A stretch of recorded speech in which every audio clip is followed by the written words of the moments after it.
వేదికపై వైకుంఠ వాతావరణం. గోవింద రాజస్వామి ఆసీనుడే ఉన్నాడు. పక్కన శ్రీదేవి, భూదేవి. వైకుంఠంలో నిత్య కళ్యాణం, నిత్య ఆనందం. అలాంటి లోకంలోనూ ఒక చిన్న ప్రణయ కలహం మొదలవుతుంది. గోవిందస్వామి శ్రీదేవితో సన్నిహితంగా మాట్లాడుతుంటాడు. భూదేవి మనసులో, నా సేవ, నా ప్రేమకు విలువే లేదా ప్రభూ?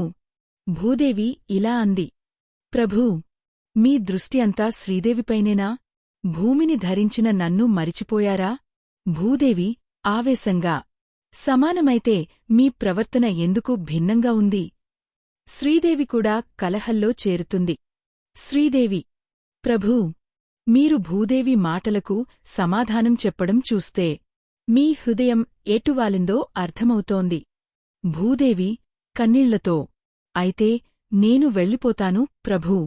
మీ ప్రేమ నిజమైతే నన్ను వెతుక్కుంటూ వస్తారు. నారదుడు వీణతో ప్రవేశిస్తాడు. నారదుడు ఇలా అన్నారు.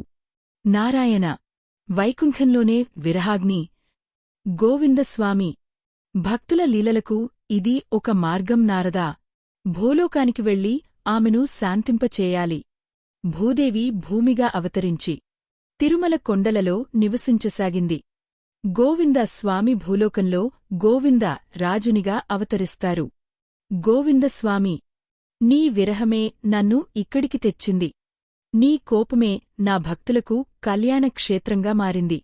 భూదేవి శాంతించి, ప్రభూ, మీ ప్రేమ పరీక్షించడానికే ఈ కలహం.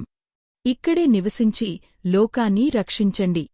అలా తిరుపతిలో గోవిందస్వామి వెలిశాడు.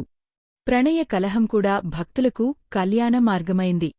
అందరూ కలిసి గోవిందా, గోవిందా, గోవిందా రాజస్వామికి జయము.